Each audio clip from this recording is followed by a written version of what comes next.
Sarah, sigurado ka ba dito sa lugar na pinagdalhan sa atin ng agency? Dito tayo magtatrabaho? Pag-aalangan nga ni Edna habang ikinagala nga niya ang kanyang mga mata sa buong paligid. Oo, Edna. Ang sabi, dito muna tayo, lalagi bago raw ang flight natin patungong Taiwan bilang mga domestic helpers. Paninigurado nga ni Sarah, ang kaibigan ni Edna. Pero bakit ganito ang lugar? Para itong bar o kaya lounge na hindi ko maintindihan eh. Kumunot ang noo ni Edna nang pinagmamasdan nga ang mga lamesa at upuan sa nasabing espasyo. Meron din itong disco lights at isang bar sa gilid kung saan may makikitang mga bote ng alak sa isang malaking estante. Magtiwala ka sa akin, kasi ito ang sabi ng ating boss. Pinisil nga ni Sarah ang braso ni Edna para kumalma. Hintay lang tayo sa mga sasabihin ng ating manager. Gusto na ngang umalis ni Edna sa lugar na to. Dahil hindi maganda ang kanyang kutob, magsasalita na nga sana siya nang dumating ang sinasabing manager ni Sarah. Isa itong babaeng nakatodo makeup at suot ang isang sleeveless na fitted dress. Hi girls, dadalhin ko muna kayo sa inyong kwarto ha. Ngiti nga nasabi ng manager na babae kina Edna at Sarah. Dalhin nyo na ang mga bags nyo at tuon muna kayo hanggat hindi ko pa kayo sinusundo. Sige po, tumango na nga lamang si Sarah. Sundan niyo ako. Utos nga ng manager na babae kina Edna at Sarah. Naglakad na nga silang tatlo at dumaan sa gilid ng bar. Dinala sila Sarah at Edna sa isang kwarto sa dulo. Nang binuksan nga ng manager na babaeng pintuan, tumambad sa kanilang dalawang single beds sa magkabilang panig isang munting lamesa sa gitna at isang maliit na pintuan sa kaliwa. May nakalagay din dito na sign na bathroom. Pumasok na kayo sa loob at maghintay sa susunod yung gagawin. Utos nga ng manager. Mamaya dadalhan ko kayo ng inyong ulam na panghapunan. Salamat po. Ngiti nga ni Sarah. Pumasok na nga si Sarah sa loob at naupo nga sa gilid ng kama sa may kanan na malapit sa pader. Sinarado naman ni Edna ang pintuan. Alam mo Sarah, masama talaga ang kutob ko sa ating pinasok eh. Mukhang hindi to agency na pang domestic helper. Pahiwatig nga ni Edna. Dapat makalis ako dito bago nila malaman. Ano ka ba? Ang layo na ng narating natin, ngayon ka pa ba magbaback out? Satsat nga ni Edna. Meron na tayong mga passports, plane tickets na ibibigay mamaya. Tapos aalis ka lang ng basta-basta. Paano naman yung mga ginastos mo? Saad naman ni Sarah. Napagastos nga ako at nagkautang sa loan company para lang dito tapos iiwan ko pa yung nanay ko sa ospital. Tiyahin ko ang nag-aalaga dun. At kahit sagot ng aking tiyahin ang pagpapagamot, nakakaya pa rin sa kanya. Kaya nga ako napilitang sumama sa'yo kasi akala ko magandang racket to eh. Pero mukhang nagkamali naman nata ako. Pati mga cellphones natin, kinonfiscate nila. Pagsisisi nga ni Edna. Maghintay ka lang Edna. Baka bukas nakasakay na tayo sa eroplano. Taiwan, here we come. Excited na sambit nga ni Sarah. May kumatok ulit sa labas ng kwarto. Tumayo nga si Sarah at pinagbuksan ito. Ang babaeng manager ulit. Ma'am, maaari po ba naming mahingi ang aming mga passports at plane tickets papuntang Taiwan? Diretsahang tanong na nga ni Edna. Natigilan nga ang babaeng manager. Halata ang pagkabalisa nito at hindi nakasagot. Ma'am, may pinangako po kayo sa amin. Ayon sa aming agency. Matutupad niyo po ba? Paninigurado nga ni Edna. Aba, oo naman. Maghintay lang kayo. Pilit nang umiti ang babaeng manager. Doon na nga umalis ang babaeng manager. Sinarado nga ni Edna muli ang pintuan. At nagsimula na nga silang kumain ng hapunan na adobong manok at kanin na may mineral water na bigay sa kanila. Masama talaga ang kutob ni Edna sa mga kaganapan. Pinipilit ni Edna na ipaalam kay Sarah na mukhang mali ang kanilang pinasok, ngunit ayaw siyang pakinggan ng kanyang kaibigan. Nang gabing yun, pinilit ni Edna ang matulog sa gitna ng kanyang mga pangamba. Hindi na nga sila binalikan ng babaeng manager para ibigay ang kanilang mga pinangakong passports at plane tickets papuntang Taiwan. Kinabukasan nagising si Edna at naliko. Nagbihis siya ng isang t-shirt at maong pants at ginising na nga rin niya ang mahimbing na natutulog na si Sarah. Hoy, gumising ka na, baka sunduin na tayo dito. Hinawakan nga ni Edna si Sarah sa balikat. Pagkaligo nga ni Sarah, naghintay nga silang dalawa kung darating ba ang manager. Buti naman at may kumatok. Sumama kayo sa akin. Ito lang ang sinabi ng babaeng manager. Sumunod naman ang dalawa. Maupo kayo sa table. Andito ang pinakabos namin. Utos nga ng manager sa kanilang dalawa. At hinintay naman nila. Saktong dumating ang isang matabang lalaki na naka-floral polo at khaki pants. Ito na ba sila? Tanong nga ng lalaki sa babaeng manager. Yes po sir, sila po yun. Mawalang galang na po. Akala ko po ba papasok kami bilang domestic helper sa Taiwan? Panimula nga ni Edna. Nasaan po ang mga passports at plane tickets namin? Tila kinakabahan na nga ang tanong nito. Sandali miss, pasalitain mo muna ang boss namin. Miss Edna, we would like to inform you na hindi na kayo matutuloy sa Taiwan. Entrada nga ng lalaking boss daw. Ano ka mo? Kumunot ang noo ni Edna at pinilit na ipakalma ang sarili. Umirap ito kay Sarah. Hindi kayo matutuloy bilang domestic helpers. Magtatrabaho kayo dito sa aming exclusive bar bilang waitresses. Pwede rin kayong kumita ng extra kung papayag kayong sumama sa aming mga customers. Ngisi nga ng lalaking boss ni Edna. Sinasabi ko na nga be. Galit na sinambit nga ni Edna. Sarah kasi, ayaw mo makinig sa akin. Gabi pa kita binabalaan. Paninisi na nga ni Edna sa kaibigan. Mahali ko ba? Naluluhan na nga rin si Sarah. Niloko niyo pala kami? Itong kaibigan kong si Edna, nangutang pa sa loan company para lang may pambili ng plane ticket at passport. Magalang kaming sumunod sa gusto niyo tapos itong kapalit? Panunumbat na nga ni Sarah this time. Miss, wala kayong magagawa. Pinasarado na ang domestic helper company namin at ito na ang mas okay na choice. Kisa wala kayong trabaho. Pangangatwiran pa nga ng babaeng manager. Tsaka mas malaki naman kikitain nyo dito.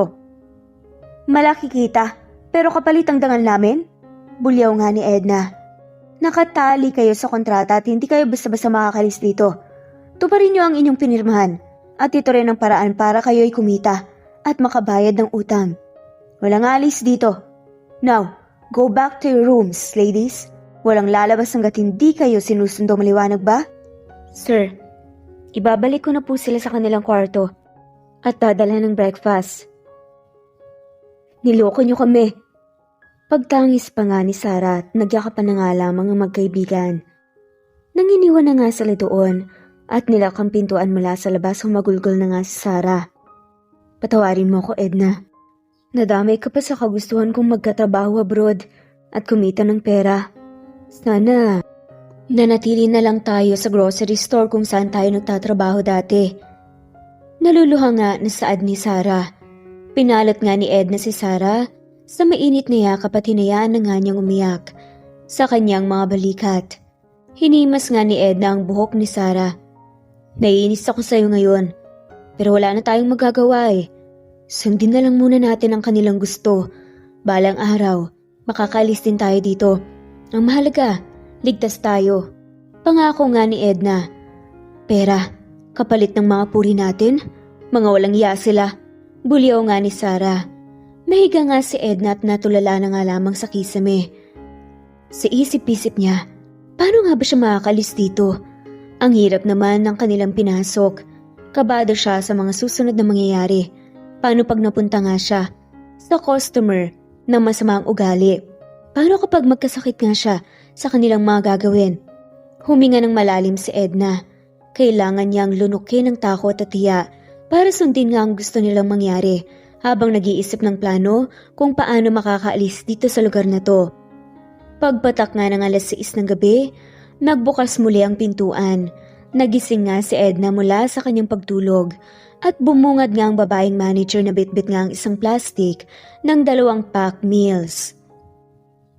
Andyan sa paper bag, ang mga damit at makeup na gagamitin nyo. Ang gagawin nyo lang naman, magsaserve ng mga alak sa customers. Makayupo sa kanila, entertain them. Pwede kayong sumama sa kanila kapag niyaya nila kayo. Tanggapin nyo ang kanilang bayad. Sa inyo na yung pera. Kakaltas kami sa inyong sweldo kada kinsenas at katapusan bilang pambayad sa inyong mga utang, maliwanag ba? Tumango si Edna sa babaeng manager. Dito na nga sila iniwan. Ginising na nga ni Edna ang natutulog na si Sarah at tinaya na nga siyang kumain ng hapunan. Tahimik silang kumain at pagkatapos na una na ngang nag-shower si Edna. Nagbihis si Edna ng damit na ibinigay nga sa kanila. Isang black tube dress at high heels ang napili niyang isuot. Nag-makeup na nga rin ito at sinigurado nga ni Edna nang maayos ang kanyang makeup. Lumabas nga si Sarah sa banyo na bagong ligo. Hindi ka ba natatakot sa gagawin natin? Tanong nga niya kay Edna. Natatakot syempre, pero iisipin ko na lang sila inay at si Rico. Ang aking kapatid na nasa kolehiyo. Para ito sa kanila. Kailangan ko munang magtiis. Pinilit nga ni Edna na umiti. Oo nga pala. Wala silang kaalam-alam sa mga nangyayari. Akala nga nila, papuntang Taiwan na nga si Edna para magtrabaho bilang domestic helper. Bagay ba sa akin tong miniskirt? Tanong nga ni Sarah. Tinignan naman ni Edna at pinasadahan ng silver miniskirt at black spaghetti strap na top. Bagay sa'yo. Ngiti na nga lamang ni Edna kay Sarah. Maupo ka ako nang magme-makeup sa'yo. Saad nga nito at ginawa nga niyang presentable si Sarah. Makalipas nga ng ilang minuto, lumabas na kayo, utos nga ng babaeng manager. Sa mga sumunod na gabi, ganito ang naging trabaho ni Edna. Magsaserve ng inumin o alak at ibang mga pagkain sa mga customers at makisama nga sa kanila habang nakikinig sa kanilang usapan. Nakilala na nga rin niya ang ibang mga babae sa bar at ayon sa kanilang mga kwento, totoo nga na pwede silang magbigay ng extra serbisyo para sa mga lalaking customers. Buti naman ay hindi pa nga siya inaalok na sumama sa mga lalaking customers sa labas ng bar. Napansin ni Edna na pawang mga foreigners at mayayamang mga lalaki ang madalas bumisita sa bar na to. Buti ay bihasa nga sa wikang Ingles si Edna. Kahit college undergrad siya, tumigil sa pag-aaral ng second year niya. Hey ladies, do you want to come with us? Alok nga ng isang foreigner na lalaki kina Edna at Sarah habang kasama nga nila ang isang grupo ng mga lalaki. Hey man, don't steal our girls. Tumayo naman ang isa sa mga lalaki na may lahing Middle Eastern. Hey, I have more money than you and can have my way with them. Inilabas nga ng isang foreigner ang kanyang pitaka at ipinakita nga sa grupo ang mga bulto ng paper bills sa loob. Sa inis ng foreigner, hinatak nga niya si Edna. Naparay nga si Edna dahil ang higpit ng hawak ng foreigner na lalaki sa kanyang braso. That hurts. Napangiwi si Edna sa sakit. Come with me if you don't want to get hurt. Pagbabanta nga ng foreigner na lalaki. Nagalit ang binatang Middle Eastern at sinunggaban nga ang foreigner na may hawak kay Edna. Nakawala nga si Edna mula sa pagkakahawak sa kanya at napaupo ang nasabing foreigner. Agad na lumapit nga si Edna kay Sarah para magtago nga sa likuran nito. Tumayo ang lalaking foreigner at sinuntok ang Middle Eastern na lalaki. Nagkagulo nga sa floor at pilit nga silang pinigilang magaway. Hanggang sa may nangibabaw nga na boses sa gitna ng umpukan. Stop the fight! I'll buy these women! Natigilan ng mga nagkakagulo nang may pumagitna nga sa lalaking mistisuhin. Napukaw nga ng lalaki ang atensyon ng lahat at inilabas nga ang lalaking mistiso ang bulto-bultong pera na mas marami pa nga kaysa sa pera ng lalaking foreigner na kaaway ang Middle Eastern na lalaki. Bibiliin ko ang dalawang to so I can rescue them. Iuwi ko sila. Nasaan ang manager nyo? Pagdedemanda nga ng lalaking mestizo. Lumingali nga si Sarah sa paligid. Ay, ayan na si Sir. Saktong dumating nga ang matabang boss nila Edna at Sarah. Anong nangyayari? Pumamewang pa nga ito. Yung dalawang babae, pinagagawa ng mga to. Itinuro nga ng lalaking mestizo ang grupo ng Middle Eastern na lalaki at ang isa pang foreigner na naghamon nga ng away. They want to buy her. Itinuro nga ng lalaki si Edna. Pero bibilhin at sasagipin ko sila pareho. Silang dalawa. Itinuro nga ng lalaking mestizo, sila Edna at Sarah. Agad na ibinigay nga ng mestizo ang pera sa boss nila, Edna at Sarah. Tanggapin mo na tong bayad ko para sa kanila. At ako na ang bahala. Naalisin sila dito. Natulala ang boss sa pera na nasa kanyang mga kamay ngayon. Oh, big amount. Sige, pwede mo nang kunin sila Edna at Sarah. Girls, bayad na ang mga utang nyo. Sumama na kayo sa kanya.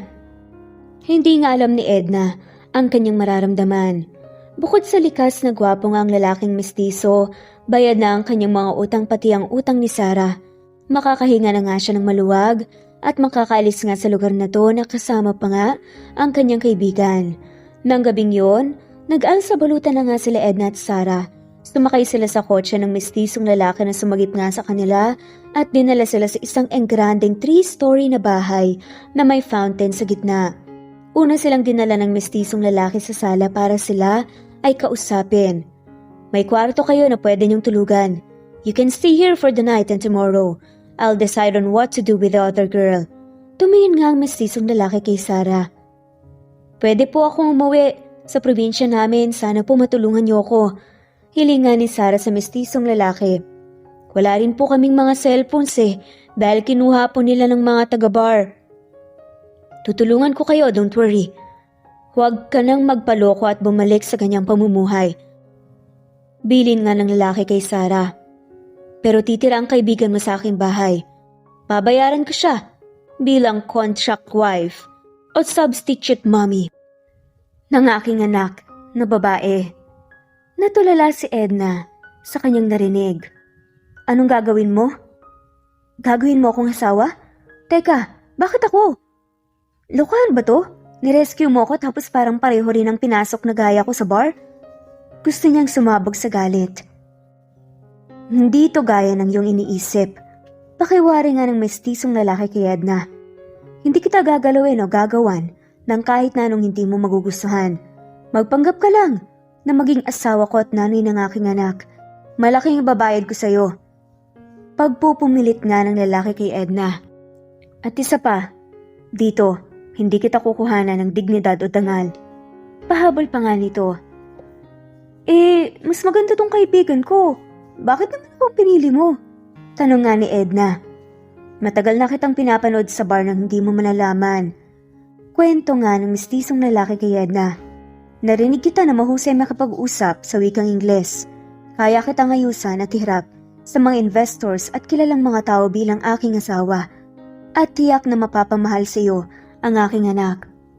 Isang ngiti ang sumilip sa mga labi ng mestizo. Naisip nga ni Edna na ang gwapo pala ng kanyang knight in shining armor. Pero pinigilan niya ang kilig na kanyang nararamdaman sa mga oras na to. Okay, papayag ako sa iyong request. Ismid nga ni Edna. Ako si Edna Salazar. And I'm Miko Marquez. Inilahad nga ng mestizo na si Miko ang kanyang kamay at kinamayan nga ito ni Edna. Hindi mo man lang ba ako pasasalamatan na narescue ko kayo sa bar na yon? Aba Sir Miko, salamat po. Galak na wika nga ni Sarah, sabay yakap pa nga kay Miko. Hoy, kung makalingkis ka naman. Pagsabat naman ni Edna kay Sarah sabay alis, nang kapit nga ni Sarah kay Miko. Natawa na nga lamang ang binata. Tumayo na nga rin ito at dinala nila sila Edna at Sarah sa kanilang magiging kwarto. Nang gabing yun dinalaw na nga ng antok si Edna sa sobrang pagod. Sa wakas nakaalis na nga sila ni Sarah sa bar. Buti hindi sila natuloy sa paggawa ng di ka nais-nais sa mga bagay.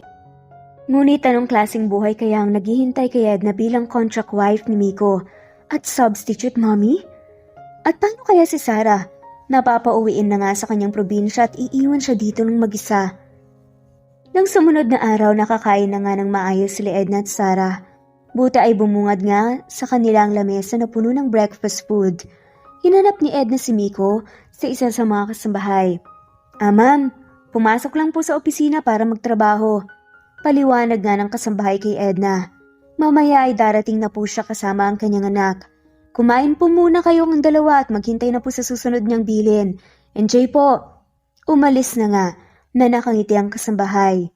Nang makita nga ni Edna na kumakain nga si Sarah at mukhang nasasarapan sa mga hinandang hotdogs at sinangag na may itlog, kumain na nga rin ang agahan si Edna. Bumalik sila Edna at Sarah sa kwarto at namalagi nga sila doon ng buong araw. Nanood lang sila ng pelikula na flat screen TV na nasa kwarto at dinalhan pa nga sila ng pananghalian.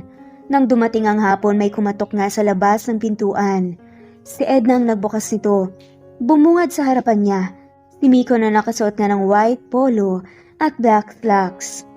Hi, andyan na ba si Sarah? Sasamahan ko na siya sa bus station para makauwi na siya sa kanila. Wika nga ni Miko. Hi Sir Miko, inayos ko na po ang mga gamit ko para sumama na sa inyo sa bus station.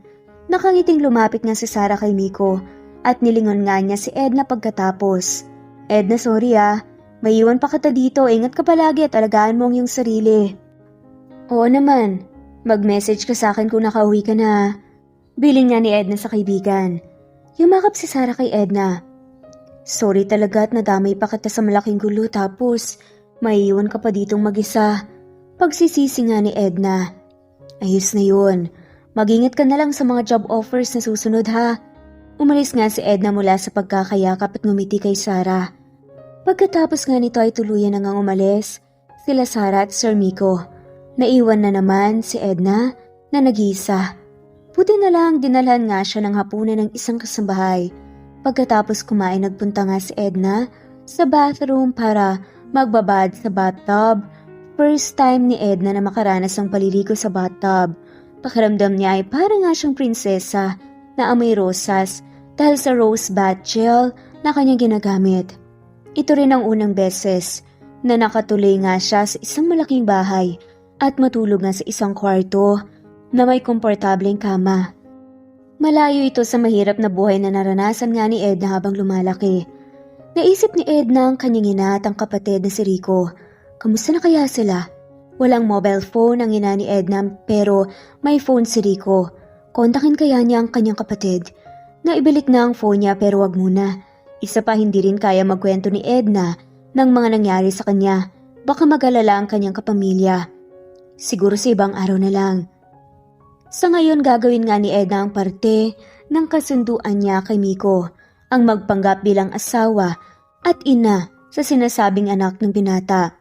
Kinabukasan nagising si Edna na mag-isa sa kanyang kwarto dahil nakaalis na nga si Sarah. Medyo nalungkot tuloy siya. Nagtungo siya sa banyo para maligo at nagbihis na nga siya. Pagkatapos, kumatok ang kasambahay sa labas at binuksan nga ni Edna ang pintuan.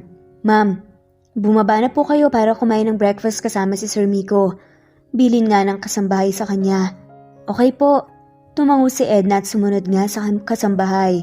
Sabay nga silang bumaba ng hagdan at tumiretso nga silang dalawa sa may dining area. Agad nakita ni Edna si Miko na nakaupo sa kabisera ng mga malaking lamesa.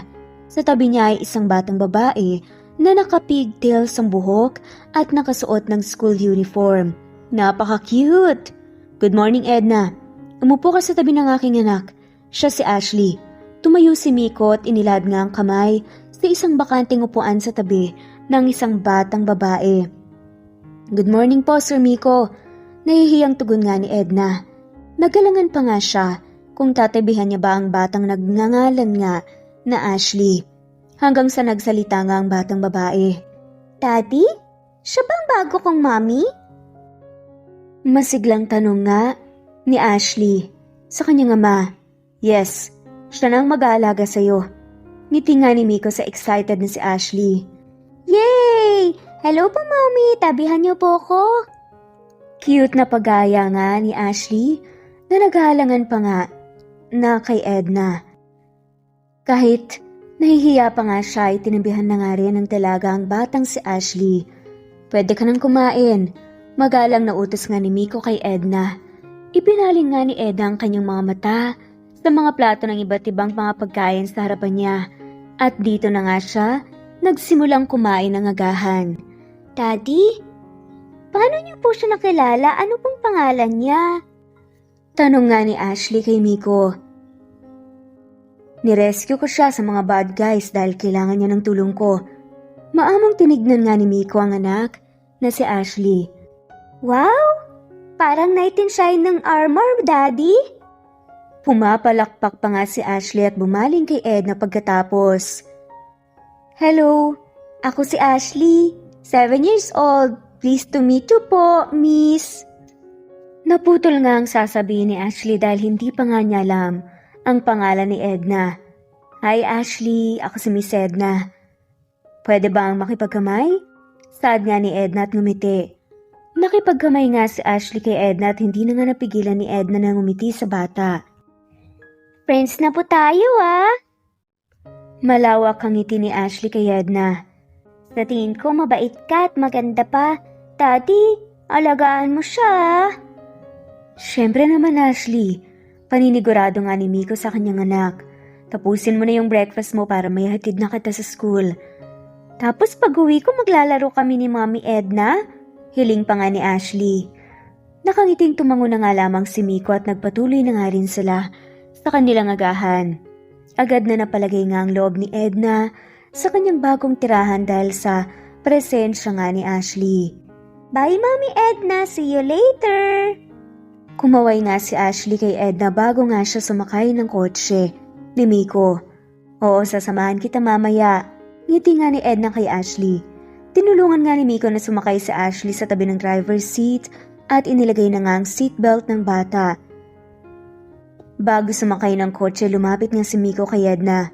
Mamaya pupunta tayo sa mall para bilhan ka ng damit at ayusan. Anak ko, nakakahiya naman po sir. Sigurado po kayo? Ako na pong magbabayad. Wika pa nga ni Edna.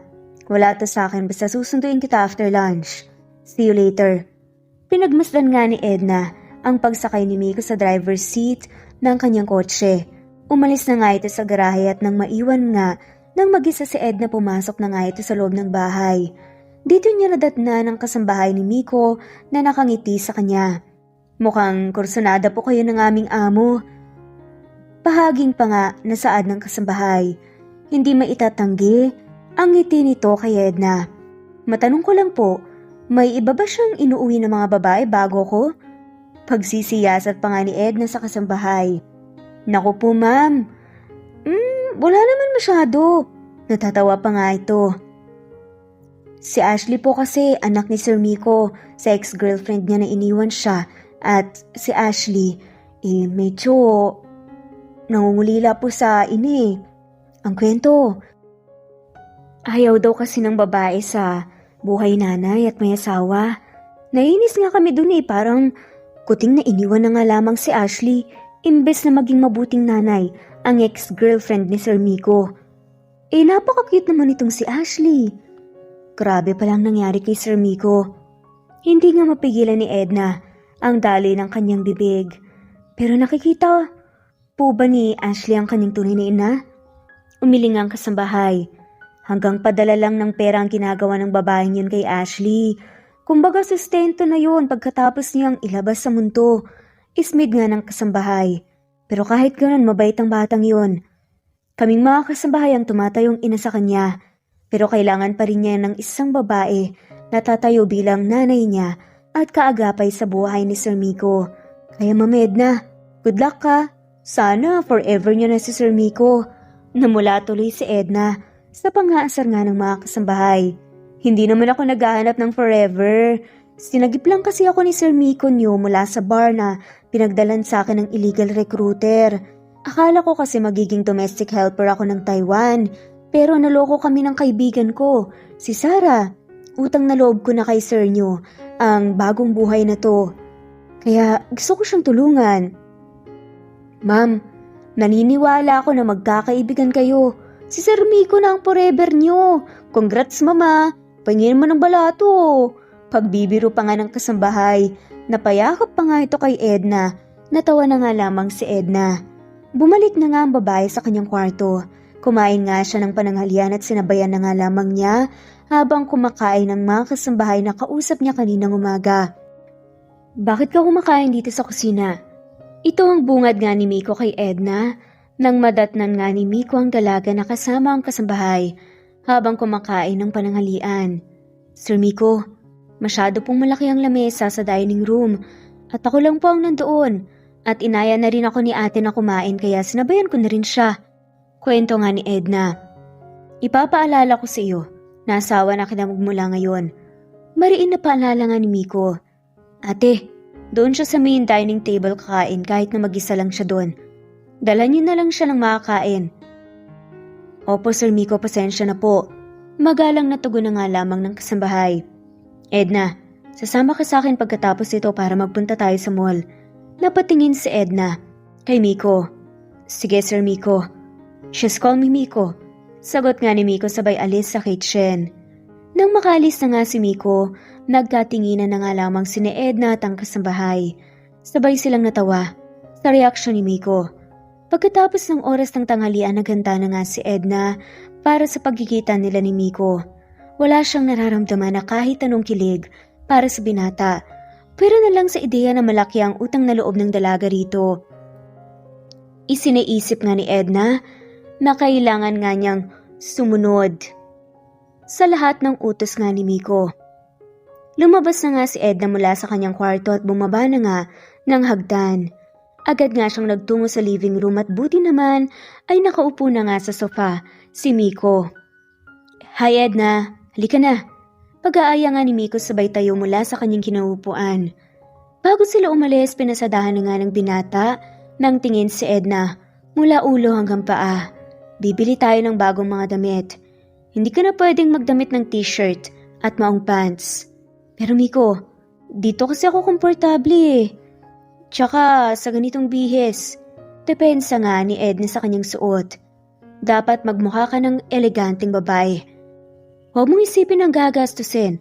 Sagot ko lahat mula pagbili ng mga damit at sapatos hanggang sa pagdadala sa'yo sa beauty parlor. Kinuha nga ni Miko ang palapulsuhan ni Edna, ngunit agad na inilayo ng dalaga ang kanyang kamay mula sa pagkakahawak sa kanya ng binata. Hindi ako komportable na mahawakan mo ko. Paliwanag nga ni Edna. Oh, okay. Igagalang ko yung kahilingan. Halika na. Ito na nga ang huling sinabi ni Miko at sabay na nga silang lumabas ni Edna para sumakay nga ng kotse at magbiyahe sa malapit na shopping mall. Tahimik lang na nakaupo si Edna sa tabi ni Miko bilang nagmamaneho ang binata. Nang makarating na nga sila sa shopping mall, dinala nga ni Miko si Edna sa ladies section. Sinabi nga ni Miko sa sales lady na asikasuhin si Edna. Nagsawa nga si Edna sa kakapili ng iba't ibang mga damit, mula blouses, dresses, slacks, pambahay, pantulog, lahat na. Binayaran nga ni Miko. 4 na shopping bags nga ang kapobit-bit nila Edna at Miko. Nagtungo sila sa jewelry section pagkatapos at dito ay nakabili nga si Edna ng ilang pares ng hikaw, isang kwintas sa may heart pendant at isang relos. Dadalhin na kita sa beauty parlor para paayusan ang iyong buhok. Wika nga ni Miko kay Edna. Tumango si Edna sa binata at mula sa ladies section, nagtungo nga sila sa beauty parlor. Iniwan muna ni Miko si Edna dahil ang treatment na ginawa sa kanya ay hair color at perm. Inabot nga ito ng ilang oras at nang makabalik na nga si Miko, nakita niya na nga ang laki ng pinagbago ng itsura ni Edna. Sir, ito na po ang girlfriend niyo. Bagay po sa kanyang hair color na napili namin at ang mga kulot sa dulo ng kanyang mahabang buhok. Ngumiti nga ang parlorista sabay akay nga kay Edna, pupunta sa kinatatayuan ni Miko. Natulala nang saglit si Miko. Ibang-iba ito sa Edna na una nga niyang nakilala. Lumabas ang natatagong kagandahan ng dalaga dahil sa kanyang bagong buhok. Pero noon pa naman talaga, nakita na nga niya ang ganda nito. Hindi mo ba nagustuhan?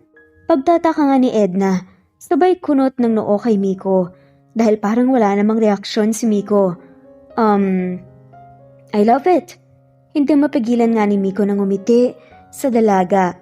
By the way, asawa ko siya, hindi girlfriend. Ako nang magbabayad dito. Sinamahan nga ng parlorista si Miko sa may cashier at dito na nga nagbayad ang binata para sa hair treatment ni Edna. Bumalik nga si Miko kay Edna at may iniabot nga na munting paper bag. Complimentary makeup kit para sa'yo. May makeup line pala dito. Ngumiti nga si Edna sabay silip nga sa loob ng maliit na paper bag. Meron itong iilang piraso ng makeup gaya ng compact powder, lipstick, eyeshadow, palette at mascara. Para po sa'yo, ma'am. Thank you po and visit us again. Nakaiting pamamaalam nga ng parlorista kay Edna. Salamat at tinulungan mo ang asawa ko. Ngiti nga ni Miko sabay silang lumabas ng beauty parlor at naglakad na nga muna sila sa loob ng mall nang natigilan nga si Miko. Gusto mo bang kumain muna bago tayo umuwi? Tanong nga ni Miko kay Edna. Take out na lang, Miko. Siguro fried chicken at spaghetti para na rin ito kay Ashley. Suggestion nga ni Edna. Favorite ni Ashley ang spaghetti, bumili tayo. Hindi na nga naitago pa ni Miko ang kanyang malawak na ngiti nang nagpunta nga sila ni Edna sa isang fast food. Umuwi nga sila. Nadala ang mga pinamili nga ni Edna at ang mga pagkain na isang bucket ng fried chicken at isang spaghetti platter. Hindi ako sanay na tawagin ka sa pangalan. Nakakapanibago. Wika nga ni Edna habang nasa biyahe sila ni Miko. Masanay ka na, asawa na kita. Pinagmasdan nga ni Miko si Edna sabay ngiti. Ibinali nga ulit ni Miko ang kanyang paningin sa pagmamaneho at nagpatuloy. Contract signing muna tayo sa bahay at bibigyan kita ng singsing na may susuot. Natahimik nga si Edna. Ayaw na nga niyang magkomento pa at nang makarating na nga sila sa bahay ni Miko, sinalubong nga sila ng masayahin na si Ashley. Daddy! Bungad nga ni Ashley sa amang si Miko sabay yakap dito. Binuhat nga ni Miko si Ashley. Kamusta ang baby ko ngayon? Masuyong tanong nga niya. May star po ako sa school. Ipinakita nga ni Ashley ang kanyang kamay na may tatak na star. Nakasagot kasi ako ng recitation kanina po. Tamang-tama, bibilihan ka namin. Hindi. Binilhan ka na namin ng paborito mong spaghetti at fried chicken para dinner mo. Tugon nga ni Miko. Binalikan nga ni Miko si Edna. Napababa na nga ng kotse. May kasambahay na lumapit nga sa kanila. Pero para kunin nga ang mga dala nilang shopping bags. Si Miko ang nagbuhat ng mga pinamiling pagkain at nang makita ito ni Ashley, nagtatalon nga siya. Sa tuwa. Wow! Spaghetti at fried chicken! Perfect! Ibinaling nga ni Ashley ang tingin niya kay Edna at napayakap nga ito sa mga binti ng dalaga. Thank you po, Mami Edna! Pasasalamat nga ng cute na bata. You're welcome. Binuhat na nga ni Edna si Ashley at nang makapasok na nga sila sa bahay, inayos na nga ang dining table para sa kanila. Nang gabing yun ay pinagsaluhan nga nila Miko, Edna at Ashley ang isang masarap na hapunan. Pagkatapos nga kumain ay niyaya nga ni Ashley si Edna. Mag-coloring book tayo sa kwarto ko, Mami Edna. Hiling nga ng bata. Sige, sasama ako. Wait lang ha. Mag-aayos muna ako ng pantulog. Magalang na sumagot nga si Edna sa bata. Pagkatapos magayos ni Edna, nagbihis na nga ng pajama at nagpunta na nga siya sa kwarto ni Ashley. Malaki itong kwarto para sa isang bata na 7 taong gulang. May queen size bed ito, study table, bookshelves, dresser at isang malaking cabinet. Sit with me here, sa may carpet. Kinuha nga ni Ashley ang kamay ni Edna. At nagpunta nga sila sa dulo ng kwarto kung saan may mga crayons at coloring books na nakahanda na. Kumuha nga ng isang coloring book si Edna at sabay nga silang nagkulay ni Ashley. Sa sumunod nga na isang oras ay tahimik nga lang silang dalawa hanggang sa unang nagsalita si Ashley. Alam mo po, Mami Edna, maraming girlfriend si Tati pero hindi naman nagtatagal. Sana ikaw na talaga ang maging mommy ko. Saad pa nga ni Ashley. Inisip nga ni Edna ang mga susunod nga niyang sasabihin. Dapat hindi mahalata na may alam nga siya tungkol sa background ni Ashley at ng kanyang ama na si Miko. Sana nga makasama pa kita ng mas matagal. Tugon na nga lamang ni Edna sa bata. Wala akong mommy. Sabi ni Daddy, iniwan niya ako dito. Sana maging nanay kita kasi ayaw ng totoo kong mommy sa akin eh. Bakit kaya? Tanong nga nito at medyo napayuko pa nga at nag-iba nga ang timpla ng kanyang muka. Dito rin napayuko si Edna. Nakita nga ni Edna ang mga patak ng luha na umaagos sa mga mata ng bata at nahabag nga ang puso ni Edna para dito. Pwede ba kitang yakapin? Paninigurado nga ni Edna bago nga niya yakapin si Ashley. Pumayag naman ang bata dito at lumapit nga siya kay Edna para magpayakap nga habang umiiyak. Andito na ako para maging mommy mo. Hinaplos nga ni Edna ang nakalugay na buhok nga ni Ashley habang nakasandalang bata sa kanya. Mamahalin kita bilang tunay na anak kahit hindi tayo magkadugo. Iniangat nga ni Ashley ang kanyang mga mata at pinalis nga niya ang kanyang mga luha. Tumira ka na dito, Mami Edna, at sana matutunan mo rin na mahalin ang Daddy Miko ko. Susubukan ko, Ashley. Ngiti nga ni Edna sa bata. Nang gabing yun ay tinulungan nga ni Edna na makatulog nga si Ashley sa kanyang kama. Binuhat ito ni Edna at tinihiga nga si Ashley. Kumanta pa nga si Edna ng isang awitin na pampatulog nga at agad ding tinalaw ng antok si Ashley. Narinig ni Edna ang pagtulak ng pintuan. Maingat na pumasok nga si Miko at naupo sa gilid ng kama para pagmasdan ang natutulog na si Ashley. Nakatulog agad si Ashley. Kwento nga ni Edna kay Miko. Nag-coloring book kami at saka kinantahan ko para makatulog. That's good. Tumango si Miko. Halika na, mag-contract signing na tayo. Tahimik ngang lumabas ng kwarto si Edna. Pati na rin si Miko at iniwan na nga nila ang natutulog na si Ashley. Pumunta nga sila sa dining area sa ibaba at dito ang may binasang dokumento si Edna. Ito ang nasasabi na nakatali na nga sila ni Miko sa isang kasunduan bilang mag-asawa at bilang ina na nga si Edna. Merong ding nakalagay na hindi kailangang gawin ni Edna ang makipaghalikan o makipagtali kay Miko kung hindi niya gusto ito. Pwede ring tapusin ang kontrata kung sakali na umayaw si Edna at papayag naman dito si Miko. 1 taon, valid ang kontrata. Kapalit nito ay isang malaking halaga para kay Edna.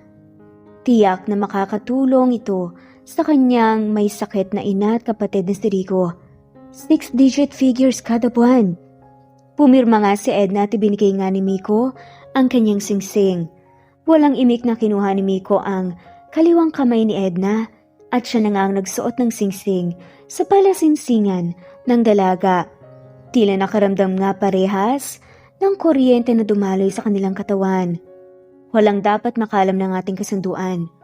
Mariin na paalala nga ni Miko. By the way, pwede ba akong yumakap sa'yo, Edna? Sige po, Sir Miko. Pagpayag nga ni Edna. Miko na lang sabi. Pagtawa pa nga nito. Tumayo si Miko at binalot nga si Edna ng isang mainit na yakap. Nagulat nga si Edna sa sarili nang yakapin naman niya pabalik ang binata ng mahigpit din. Bukod sa mabango ang amoy nito dahil sa men's cologne, ay mainit din ang kanyang mga yakap na tila nagbibigay sa kanya ng comfort and security. Naalala niya tuloy ang pagligtas ni Miko sa kanila sa bar. Nang maghiwalay nga, nang landas natulog na nga si Edna sa kanyang kwarto. Medyo nahirapan pa nga siyang makatulog dahil sa yakapan nila kanina. May kung anong kilig nga siyang nararamdaman. Ngunit isinaisip na nga lamang niya na mas kailangan niya ng pera. Kaya dapat ingatan niya ang kanyang puso pagdating kay Miko. Hindi ito permanenteng kasunduan at hindi rin umaasa si Edna na magkakaroon din ng pagtingin si Miko sa kanya. Gagawin lang niya ito para kay Ashley, ang anak ni Miko at para sa sariling ina at kapatid na kanyang naiwan. Sa mga sumunod na araw, ang daming kailangan matutunan ni Edna. Umupa nga si Miko ng personality development coach para turuan ang dalaga ng iba't ibang mga kilos at tasal mula sa tamang postura, paglalakad, pag-upo, mga etiquette rules at pati na nga rin kung paano magbihis para sa mga iba't ibang okasyon at paglalagay ng makeup sa mukha. Buti naman nag-e-enjoy si Edna sa mga ganitong sessions. Pakiramdam niya ay unti-unti na nga siyang nagbabago. Good job, Edna. Balita ko mula sa coach mo na kaya mo nang sundin ang lessons mo. Pagpuri nga ni Miko sa dalaga habang kumakain sila ng hapunan kasama si Ashley. Congrats po, Mami Edna! Masayang bati nga ni Ashley sa dalaga sabay yakap dito. Yumakap pabalik si Edna at ninitian nga ang bata. Salamat, Miko. Sumulyap si Edna sa binata at ngumiti dito. Bukas ang gabi sasamahan mo ako sa isang dinner party ng mga business investors. Wika nga ni Miko. Natigilan si Edna. Tinignan niya si Miko at bakasang pag-aalala sa kanyang mga mata. Mula sa ilalim ng mesa, kinuha nga ni Miko ang kamay ni Edna at hinawakan niya ito. Huwag kang mag-alala, kasama mo ko. Pahiwati nga ni Miko kay Edna. Pinilit na nga lamang ni Edna nang umiti sa binata. Kinabukasan nagpaalam nga si Edna kay Ashley na papasok nga sa school. Yumakap si Ashley sa dalaga at pumulong na nga sa kanyang tenga. Mommy Edna, kaya niyo po yan. Basta samahan mo po si Daddy tonight sa kanyang dinner party Pagpapakalma nga sa kanya ng bata. Oo, wag kang mag-alala. Tugon nga ni Edna kay Ashley. Bye Mommy Edna. Umalis na nga si Ashley sa pagkakayakap kay Edna at naglakad na nga patungo sa sasakyan nila kung saan naghihintay sa loob ng driver's seat si Miko. Nang umalis na nga sila Ashley at Miko muling naiwan ng mag-isa si Edna sa bahay. Inaral ulit ni Edna ang mga tinaituro nga sa kanya ng personality development coach mula sa pagtindig ng diretsyo, paglalakad, pati na rin paglalagay ng make-up sa kanyang muka. Tahimik lang ang buong araw at buti ay nakapagpahinga nga ng maayos si Edna. Pagpatak ng alas 6 ng gabi, nag-shower si Edna at nagbihis para sa darating na dinner party. Pinili niyang isuot ang isang white satin evening gown na may spaghetti straps at matching silver high-heeled sandals. Nakapag-makeup na mag-isa si Edna at buti ay nakontento nga siya sa maayos na kinalabasan ng mukha niya. Pinili nga ni Edna na ilugay nga ang kanyang buhok para maipakita nga ang mga kulot na dulo nito. Lumabas na nga ng kwarto ito at maingat na bumaba ng hagdan. Dito niya natanaw si Miko na mangakyat nga sana para siya ay sunduin mula sa kanyang kwarto. Nakabihis ito ng formal coat and tie para sa darating na event. Wow! Bulong nga ni Miko nang humarap na nga si Edna sa kanya. Nabihis na bihis. Hindi ako makapaniwala. Dagdag pa nga ng binata at hindi nga naitago ang pagkamangha.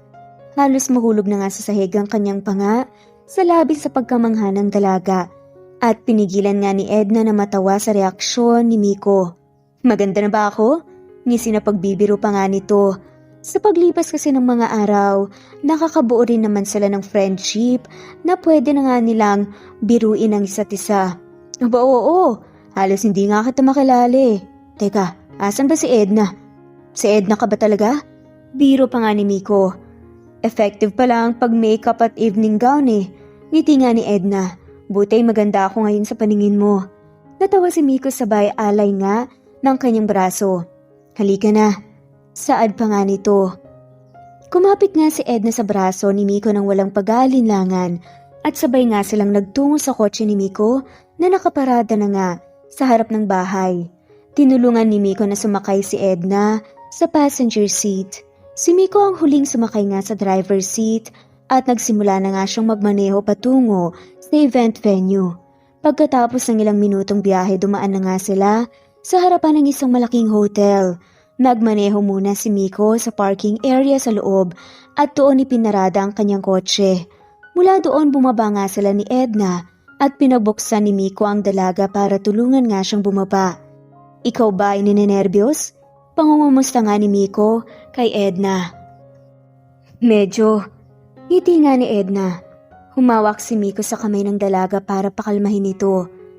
Pagdating nila sa loob ng hotel, bumungad kay Edna ang isang grand lobby na may crystal chandelier sa taas at engrandeng staircase sa harapan. Nagtungo sila ni Miko sa isang function room at mas natulala nga si Edna sa kanyang mga nasaksihan sa sumunod nga na ilang oras. Puro mga mayayamang bisita ang nandito at lahat sila ay todo bihis. May mga grupo na kapwa umiinom ng champagne sa mga kopita habang sila ay nag-uusap. Meron din mga lamesa at upuan sa magkabilang panig para sa mga kumakain ng hapunan. Naupo nga sila Edna at Miko sa isang round table para doon maghapunan habang abala si Miko sa pakikipag-usap sa mga kapwa niya negosyante. This is Edna, my wife. Pagpapakilala nga ni Miko kay Edna sa isang matandang foreigner businessman. Nice to meet you. Nakipagkamay nga ang matandang lalaki kay Edna. Sabay ngiti nga. Miko, your wife is beautiful. Paghanga pa nga nito kay Edna. I know. Natawa nga si Miko sabay baling nga ng tingin kay Edna. I'm glad I brought her here tonight. And because of that, our deal is sealed. Maligayang napahalakhak nga ang matandang foreigner. Let's have a partnership now with Miko Marquez. Nagsipalakpakan ng iba pang mga bisita sa lamesa. Buti na lang ay hindi nila masyadong kinakausap si Edna at lahat sila ay nakatuon ng atensyon kay Miko. Naging boring na ang gabi at nag-excuse na nga muna si Edna kay Miko kung pwede ba siyang magpunta sa ladies room. Yes, Edna, pwede ka nang pumunta sa ladies room. Tugon nga nito. Naglakad nga siya palabas ng function room. Buti ay agad nga niyang nakita ang sign ng bathroom. Nang makabalik nga ng function room si Edna, hindi niya sinasadyang may nakabangga nga siya na tao na may hawak na baso ng champagne. Nagitla si Edna at bumungad sa kanya ang isang babae na nakasuot nga ng black evening gown. Tumapo ng champagne sa suot nito at bakas ang pagkainis sa kanyang mukha. I'm sorry, ma'am. Pautalutal pa nga at nahihiyang pasintabi nga ni Edna. Gumanti ng sampal kaagad ang nasabing babae. Hindi ka ba't nakatingin sa dinaraanan mo, ha? Bulyaw nga niya. Napayo ko si Edna sa kahihiyan sabay hawak nga sa mahapdi nga niyang pisngi na nasampal. Sorry po. Talagang hindi ko po sinasadya. Maluhaluhang paumanhin pa nga nito. Bayaran mo ang aking mamahaling gown. Giit pa nga ng naiinis na babae. Anong nangyayari? Gulat na tanong nga ni Miko mula sa likuran ni Edna. Napalingon si Edna para tignan nga si Miko. Binaling nga ni Miko ang tingin mula kay Edna at sa babaeng natapunan nga niya ng champagne. Mr. Marquez, nabangga lang naman ako ng babaeng to na tatanga-tanga. Reklamo nga ng babaeng maldita kay Miko. Inalis ni Miko ang kamay ni Edna sa pisngi nito at agad niyang nakita na namumula na nga ito.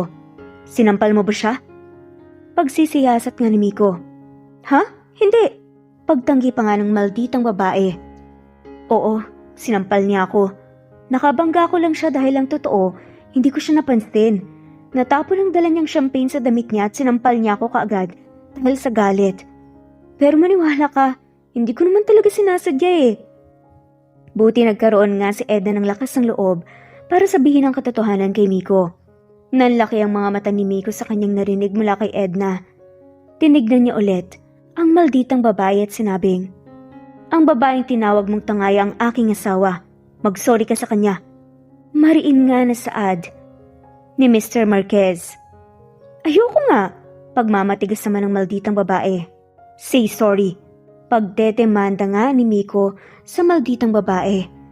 Kung hindi isusumbong kita sa amo mo na business partner ko rin. Pagbabanta nga ni Miko. Natulala na nga lamang ang malditang babae sa nanggagaliiting tinig ni Miko. Paumanhin. Nahihiya na nga lamang na bulong kay Edna. Mr. Marquez, please, huwag niyong ipaalam sa daddy ko. Magbayad ka na lang sa akin dahil sinampal mo ang aking asawa.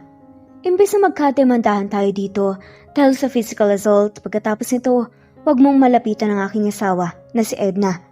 Paniniguro nga ni Miko sa malditang babae. I'm really sorry.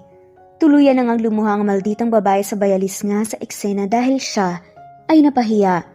May mga nakapalibot ng mga tao sa kanila at hinila nga ni Miko si Edna papalabas ang function room. Umuwi na tayo ngayon din. Saad nga ni Miko kay Edna. Tahimik silang nagpunta sa parking lot at nang makasakay na nga sila sa kotse, hinaplos ni Miko ang nasampal na pisngi ni Edna. Masakit ba? Malambing nga na tanong nito sa dalaga. Medyo pero nagulat lang ako.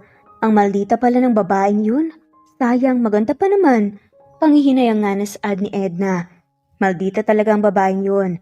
Kaya nga ganun, ganantihan ko na siya sa lahat ng mga pagmamalditan niya. Salamat sa pagkakataon. Pagbibiro pa nga ni Miko sabay natawa. Subukan lang niyang saktan ka ulit, makakatikim talaga sa akin niya ng demanda. Kasama rin, nababagsak ang ama niyang mayabang. Miko, huwag naman ganun. Tama na yung magbabayad siya sa'yo para walang gulo.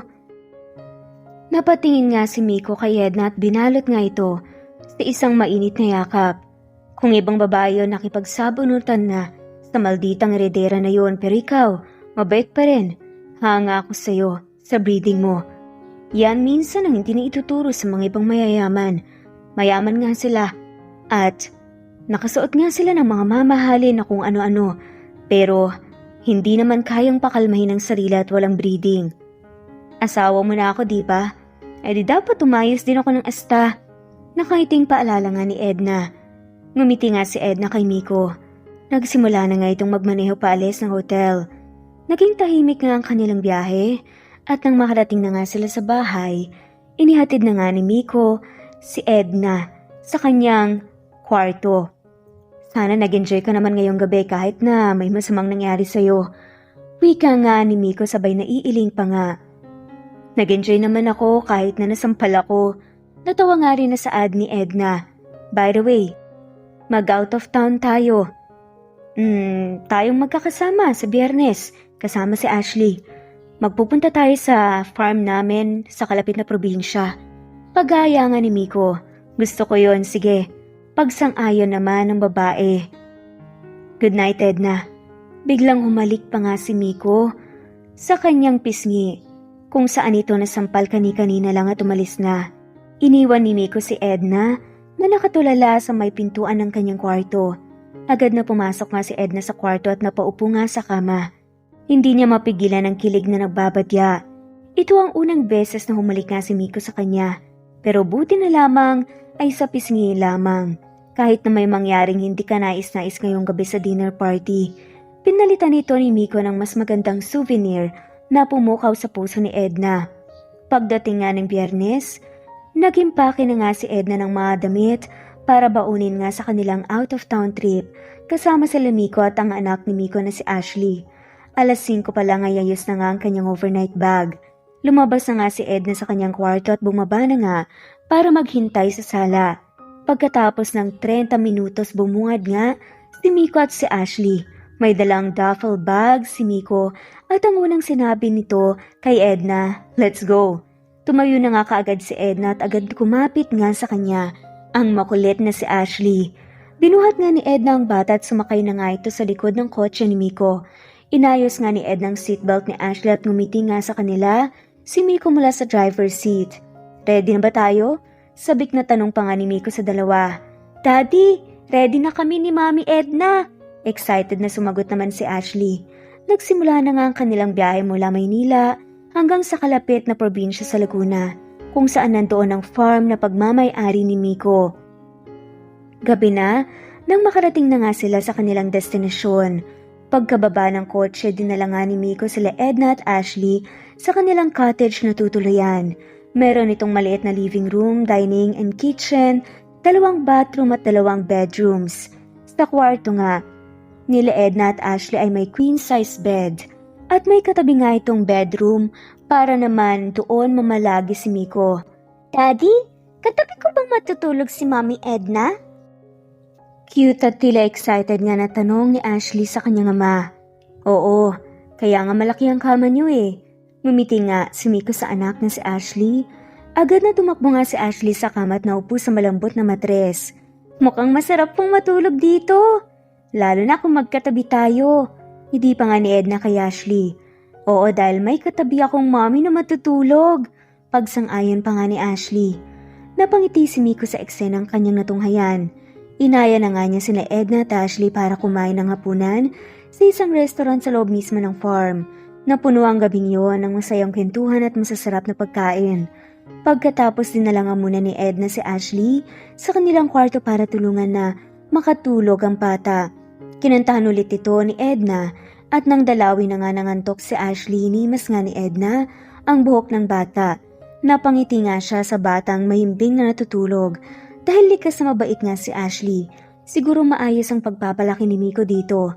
May mahinang katok nga na nagmumula sa katabing kwarto. Agad na tumayo si Edna mula sa kama at nagtungo sa pintuan para buksan ito. "Hi, gusto mo bang uminom? Red wine naman ito, hindi nakakalasing." Pag-aaya nga ni Miko kasabay nga nang pakita ng kanyang kamay na may hawak na bote ng red wine. "Sige," pagpayag nga ni Edna. Namusot si Edna sa katabing kwarto. Dinala siya ni Miko sa isang veranda at doon nga sila magkatabing uminom ng red wine habang tanaw nga nila ang panggabing kalangitan. Malamig nga ang ihip ng hangin at meron din mga bituin sa langit. "Alam na ba ng iyong inang kapatid ang nangyari sa'yo?" Panimulang tanong nga ni Miko. "Hindi pa." Umiling si Edna. Akala pa rin nila nasa Taiwan ako. Hindi ko alam kung paano ko sasabihin ang nangyari sa akin eh. Siguro dapat mo nang sabihin sa kanila ang nangyari sa'yo. Suwestyon nga ni Miko kay Edna. Siguradong magtataka sila kung bakit wala kang pinapadalang pera sa kanila. Tiyak na umaasa rin ang nanay mo sa'yo. Tatawagan ko si Rico isang araw at sasabihin ko makikipagkita ako kay inay sa ospital kung nandoon pa siya. Marami akong dapat ipaliwanag pero bumubelo lang talaga ako. Ayoko lang naman silang magulat eh. Ikwento mo na nirescue kita sa illegal recruiter at ginawa kitang contract wife? Nisipa nga ni Miko. Pareho nilang ikakagulat yon. Natawa nga na saad ni Edna. Sumimsim nga siya ng red wine mula sa kanyang kapita at inilapag nga ito sa katabing mesa. Alam mo Miko, salamat talaga. Utang ko sa iyo ang buhay ko. Walang anuman yun Edna. Ngiti nga ni Miko. Kung alam mo lang matagal na kitang tinitignan sa bar kung saan kita nakilala. Nagtataka ako bakit bihasa ka magsalita ng Ingles. Tapos naman ako ng high school. College undergrad kasi ako at lagi akong honor student mula elementary school. Kwento nga ni Edna. Nakakatawa. Humahanga ka sa akin dahil lang doon. Natawa nga ang babae. Kakaiba ka sa mga babaeng dati ko nang nakilala at inuwi pa sa aking bahay. Komento nga ni Miko, hindi lang kagandahan ang meron sa'yo, pati na rin ang katalinuhan. Siguro love at first sight nga to. Ramdam nga ni Edna ang mga mata ni Miko na nakapako nga lamang para sa kanya. Galing ako sa mahirap na pamilya, kaya ako nagtrabaho agad para matulungan ang aking ina at kapatid. Napilitan lang akong mag-apply bilang domestic helper sa Taiwan para maipagamot ang nanay ko na may sakit sa puso. Pero ayun, naloko pa ako. Pangarap ko pa rin na may ahon sila sa hirap at makamit ng maayos na pamumuhay. Tinutulungan na kita Edna. Tugon nga ni Miko. Sabay hawak nga sa kamay ni Edna, pero gusto na kitang mahalin ng tuluyan. 1 year lang ang kontrata natin bilang mag-asawa. Pagkatapos ng 1 taon magpakasal na tayo sa simbahan kung pareho tayo ng nadarama.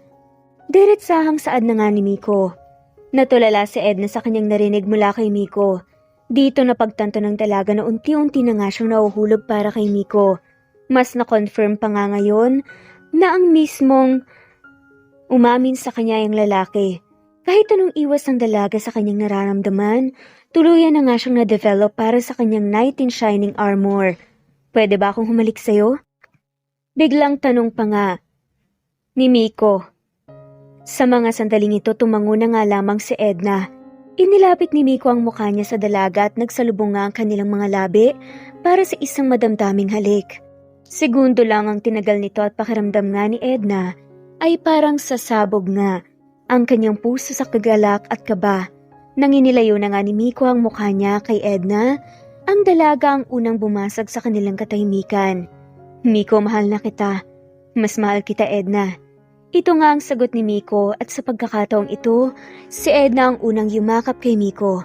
Ngayong gabi, nagkaaminan na nga sila Miko at Edna at hindi na nga nila pinagsisihan ang kanilang pinag-usapan. Hindi lang sila mag-asawa sa kontrata, ngunit magsing-irog na nga rin sila sa wakas. Kinabukasan ay naging masaya nga ang araw ni Edna. Nag-picnic nga sila nila Miko at Ashley at namasyal na nga rin sila sa buong farm. Ilan nga sa kanilang mga ginawa ay horseback riding, tour sa isang animal farm at natapos ang araw sa night swimming at munding salo-salo sa may pool area. Ang galing mag-swimming ni Mommy Edna! Komento na ni Ashley habang kumakain sila ng hapunan sa isang lamesa. Lumaki kasi ako sa probinsya kaya marunong akong lumangoy. Pagmamalaki nga ni Edna, sa bata, buti ang daddy mo marunong din mag-swimming. Swimmer ako nung high school, natigil lang. Kwento nga ni Miko kay Edna. Sana itinuloy mo na lang. Naging busy sa pag-aaral ng kolehiyo at sa mga bisyo. Tawa nga ni Miko kay Edna. Mula nang dumating ka, hindi na ako titingin sa ibang babae. Pagbibigay assurance nga ni Miko. Sigurado yan ah. Paninigurado naman ni Edna. Sige nga po, mag-kiss nga po kayo. Nakangiting humiling nga si Ashley. Nagkatinginan sila Miko at Edna at si Miko ang mabilis na humalik sa dalaga. Ang bilis! Natawa nga si Ashley sabay takip nga ng bibig at humagikgik pa nga ang cute na bata.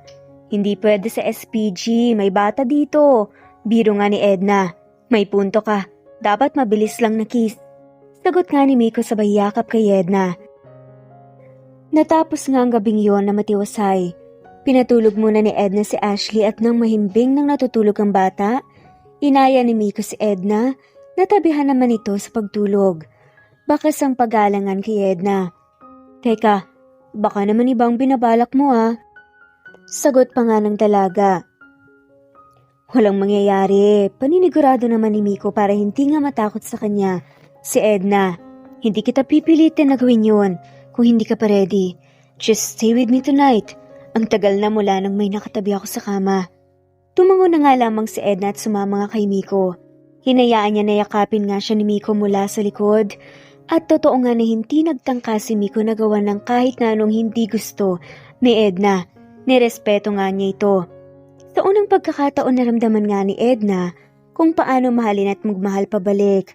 Nagpapasalamat nga siya at may natagpuan nga siyang kaligayahan sa presensya ni Miko.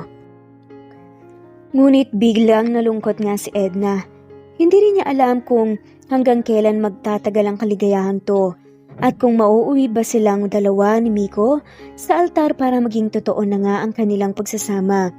Kinabukasan, umalis na nga ng farm sila Miko, Edna at Ashley para umuwi na nga pabalik ng Maynila. Matiwasay at tahimik nga ang biyahe pabalik. Naisipan pang kumain ng pamilya sa isang restaurant bilang pananghalian bago umuwi. Nang makarating na nga sila sa bahay, agad na pinarada na nga ni Miko ang sasakyan sa may garahe. Tinulungan nga niyang bumaba sila Edna at Ashley at sabay nga silang pumasok sa loob. Sir Miko, andito po ang inyong ina. Bungad nga ng kasambahay na sumalubong nga sa kanila. Natigilan nga si Miko. Anong meron? Lumingon nga si Edna sa kanya sabay tanong. Hindi napansin ni Miko si Edna. Tanong nga ni Miko sa kasambahay. Kararating lang po ni Doña Rosaria at hinahanap po kayo. Tugon nga ng kasambahay. Okay, thank you, makakalis ka na. Marahan naman na sumagot si Miko. Umalis ang kasambahay at nagpa siya nga si Miko na kausapin si Edna.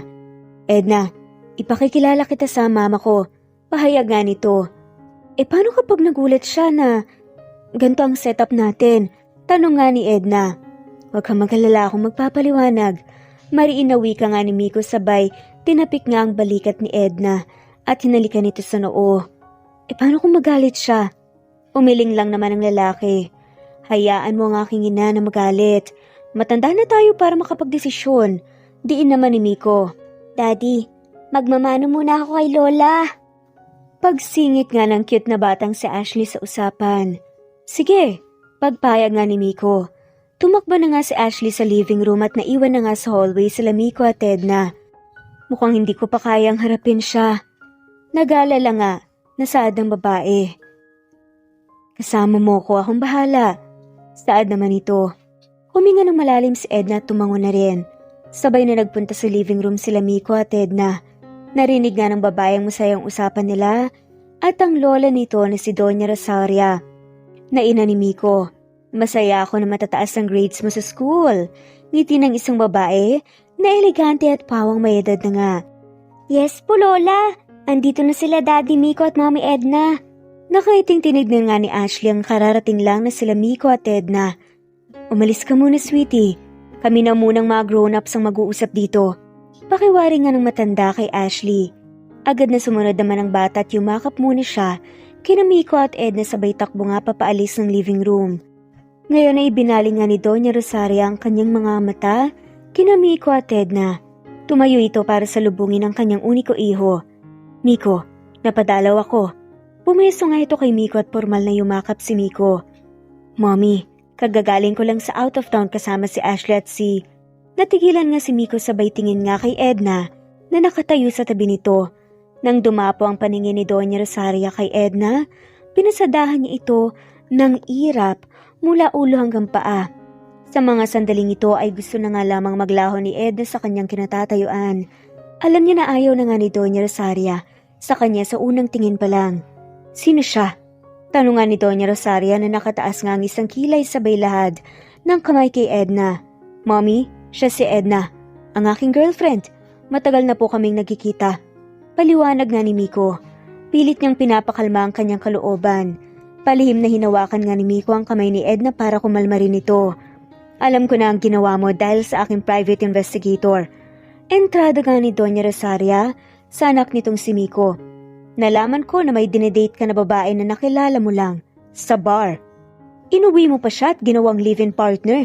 Revelasyon nga ng matanda. Pangilang babae mo na yan at hindi ka pa rin nagbabago, Miko? Mom, ipaliliwanag ko muna sa inyo ang mga pangyayari. Sinagip ko si Edna mula sa isang illegal recruiter na pinagtrabaho sila sa bar at inuwi ko muna. Gusto ko siyang tulungan sa abot ng aking makakaya pati na rin ang kanyang ina na may sakit. Totoo rin po na may pagtingin po ako sa kanya. Na-develop po kami at nagkaroon ng pagtingin sa isa't isa. At totoo yun. Sinulyapan nga ni Miko si Edna sa kanyang tabi. Kilala mo ba siya? Kilala mo ba talaga ang babaeng yung tinulungan?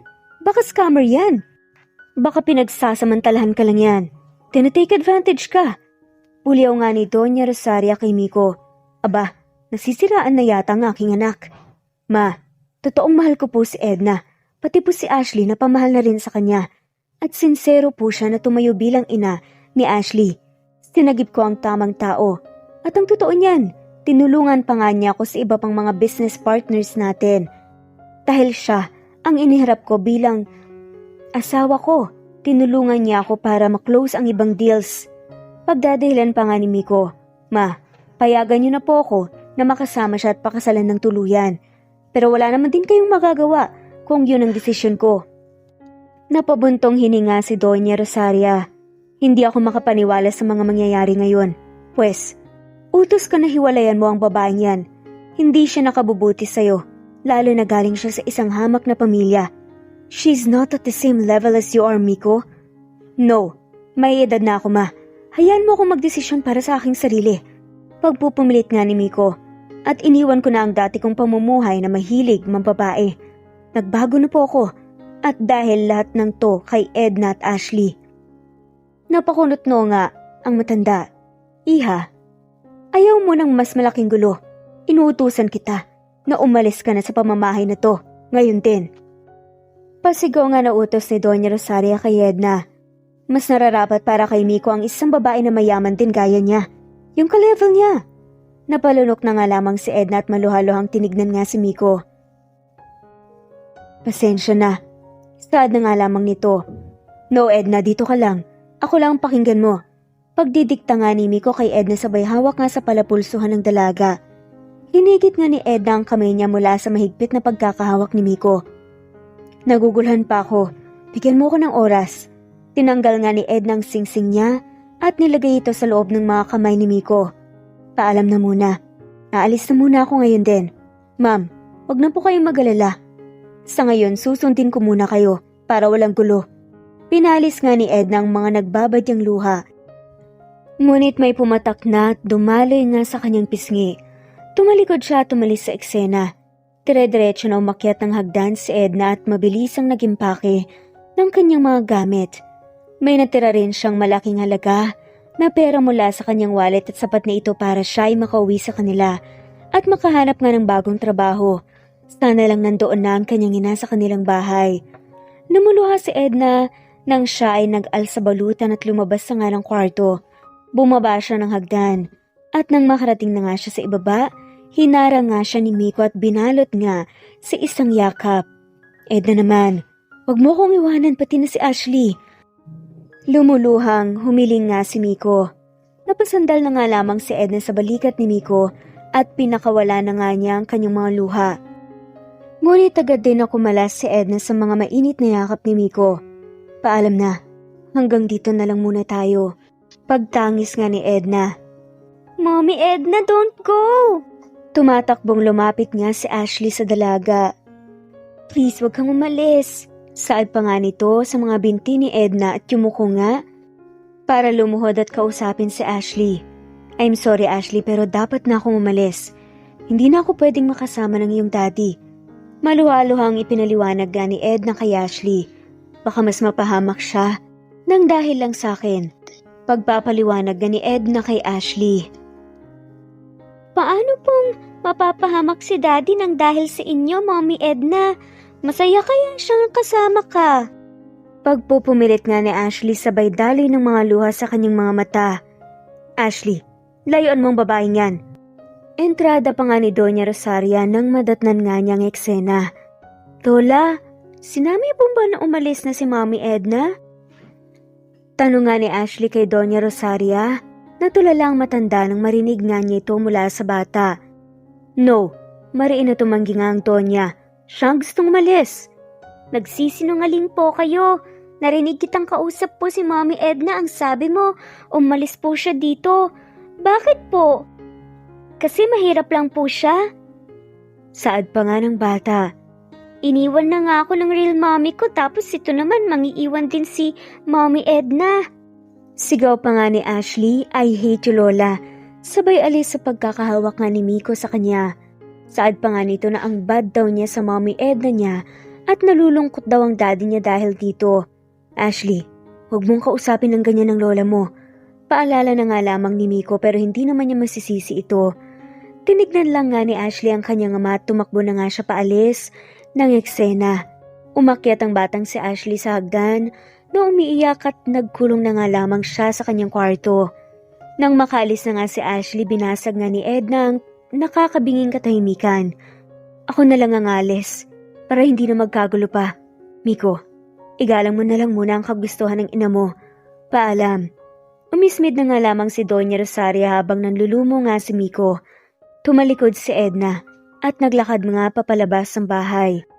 Lumuluha pa nga rin siya nang tuluyan na nga siyang nakaalis sa poder nila Miko.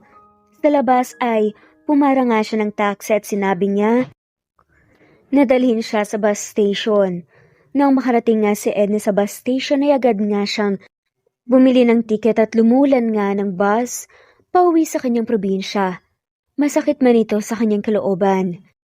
Alam ni Edna na ito ang tanging paraan para hindi na nga magulo pa ang kanyang buhay. Mamimiss niya sila Miko at Ashley, lalo na si Miko na mahal pa rin niya hanggang ngayon. Ngunit ang magandang panaginip na ito ay hindi na nga rin pang matagalan at kailangan ng magising ni Edna sa katotohanan na sila at si Miko ay hindi para sa isa't isa.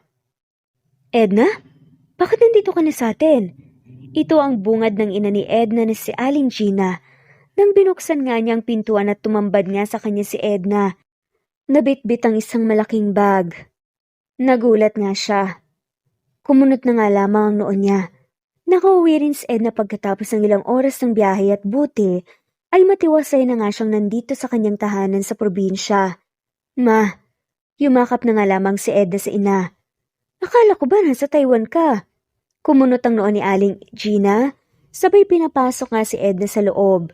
Naupo si Edna sa may sala. Sa isang monoblock na sofa, inilapag ni Edna ang kanyang bag sa paanan nito. Ma, mahabang kwento. Pero naloko po ako ng illegal recruiter. Panimula ni Edna. Ginawa kong bar girl. Pero may tumulong sa akin na makaalis doon isang mayamang lalaki. Na Miko ang pangalan. Pinatuloy niya ako sa kanyang tirahan. Pinakain, binihisan. Ang kapalit lang nito ay maging parang ina-inahan sa kanyang babaeng anak. Habang tumatagal na nandun po ko, napaibig po ko kay Miko at iniibig din niya ako. Nagkaaminan kami, pero pinaalis ako ng kanyang ina sa kanila at sa huli ay pumayag ako para hindi na muna magkagulo pa. Natulala na nga lamang si Aling Gina sa kanyang narinig sabay yakap nga ng mahigpit sa anak na si Edna. Kaya pala parang ibang itsura mo ngayon. May kulay ang kulot mong buhok at pumuti ka. Napatawa na nga lamang si Aling Gina kay Edna. Pinaayos niya po ako at binihisan. Si Miko para yung lalaki sa paborito mong pelikula dati. Yung may tinulungan nga siyang mahirap na babae. Pero magandang panaginip lang pala ang lahat. Mapait na ngumiti si Edna. Siya nga pala, may naipon akong pera para sa atin. Pati na rin para kay Rico. Malaking halaga yata ang dala ko ngayon sa wallet ko. Natawa pa nga na saad ni Edna. Buti nakalis ka na doon. At natulungan ka pa, huwag kang magalala. Binabantayan ako at binibilhan ng gamot ng tita mo at si Rico naman. May part-time job para sa kanyang school allowance at pamamalagi sa dorm. Kaya wala ka nang dapat ipaglala. Huwag mong hayaan na apihin ka. Hinimas nga ni Aling Gina ang buhok ni Edna sabay ngiti. Yumakap ulit si Edna sa ina. Siguro tama lang ito na makaalis na doon. Huwag kang mag-alala, nanay. Makakausa din ako sa buhay at magkakaroon ng bagong kapalaran. Ingat-ingat na lang din ako sa mga recruiter na yan. Magtatrabaho na lang ulit ako sa bayan. Tama yan, anak. Inilayo ka na nga lamang ng kapalaran sa isang sitwasyon na hindi mo ikabubuti. Wika nga ni Aling Gina kay Edna. Sa mga sumunod na araw naging abala nga si Edna sa pagpunta sa bayan para makahanap ng trabaho. Buti tinanggap nga siya bilang isang computer shop assistant. Naging part-time tutor nga rin si Edna sa anak ng may-ari ng computer shop. Dahil likas sa matalino si Edna, natulungan nga niya ang batang ito sa mga school lessons at kumikita pa nga siya kahit maliit lang ang sahod nito. At sa naiwang pera nga ni Edna, nakapagpatayo nga sila ng kanyang ina ng munting sari-sari store. Buti ay may pang-araw-araw nga sila na benta, kaya mas madali na nga rin magkaroon ng sarili nilang pera. Minsan naiisip nga rin ni Edna sila Miko at Ashley. Kamusta na kaya sila? Sana makamove on nga sila sa kanya. Dahil sa Edna mismo ang pinipilit na mag-move on. Pagkatapos ng isang taon naging maayos na nga rin sila Edna at ang kanyang ina na si Gina. Si Rico na nakababatang kapatid ni Edna ay nakapagtapos na nga rin ng kolehiyo at may naghihintay na ngang trabaho para dito. Congrats Rico, proud si ate sa'yo. Nakangiting bati nga ni Edna sabay selfie, kasama si Rico na nakasuot nga ng graduation toga at ang kanilang ina na si Gina. Uwi na tayo ate, gutom na ako. Balita ko may paluto sa atin si tita. Pag-aaya nga ni Rico. Sige, uwi na tayo. Pagpayag naman ni Edna. Sumakay silang tatlo ng tricycle at nang makauwi nga sila, ang mag-iina na nga sila Edna, Rico at Gina, nagkaroon ng salo-salo. Masaya nga silang kumain ng baked spaghetti, fried chicken, embutido at buko pandan dessert habang dumadaan na nga sa kanila ang iba nilang mga kapitbahay at nakikikain din. Sa labas ay may tarpaulin na nakasabit sa may bakod na bumabati nga sa bagong college graduate na si Miko. Ate, ikaw naman ang magtapos ng kolehiyo. Pwede ka namang bumalik sa pag-aaral Ngayong tapos na ako namang tutulong sa'yo. Pangyayangganyo nga ni Rico. Umiling naman si Edna. Tsaka na, mas gusto kong magtrabaho sa bayan at pati na rin ang ating sari-sari store. Tama ang kapatid mo Edna. Pagsang-ayon naman ni Aling Gina. Sa community college dito, pwede mong ipagpatuloy ang iyong naiwan habang may part-time job ka pa rin. Nay, pag-iisipan ko. Pag-aalangan nga ni Edna. Aling Gina, may malaking SUV na tumigil sa harapan. Excited na pumasok nga ang isa sa kanilang mga kapitbahay. May bumaba na gwapong lalaki at isang eleganteng matandang babae. Gusto raw pong kausapin si Edna Nagkatinginan sila Edna, Gina at Rico.